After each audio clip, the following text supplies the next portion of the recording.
జై శ్రీమన్నారాయణ.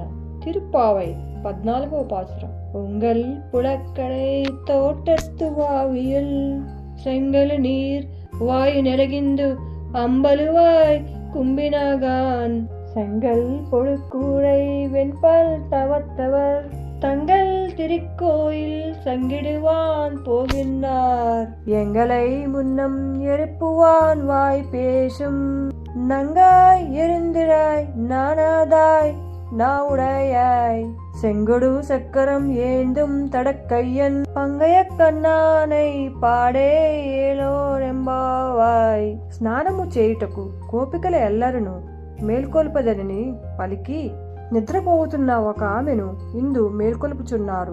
ఈ బాలికకు ఊరివారి అందరినీ ఒక త్రాటిపై నడుపుగల శక్తి గలదు.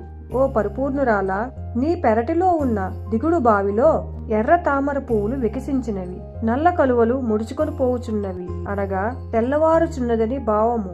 లెమ్ము, ఎర్రని కాషాయ వస్త్రము ధరించి తెల్లని పొలవరస కలిగి వైరాగ్య సంపన్నులైన సన్యాసులు తమ తమ నివాసములో ఆరాధన చేయుటకు వెళ్ళుచున్నారు.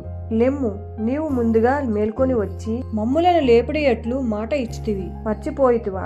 ఓ లజ్జలేనిదానా, లెమ్ము. ఓ మాట నేర్పు కలదానా, శంఖమును చక్రమును ధరించినట్టియు ఆజాను బాహువునగు పుండరీకాక్షమునగు మహిమను గానము చేయుటకు రమ్ము.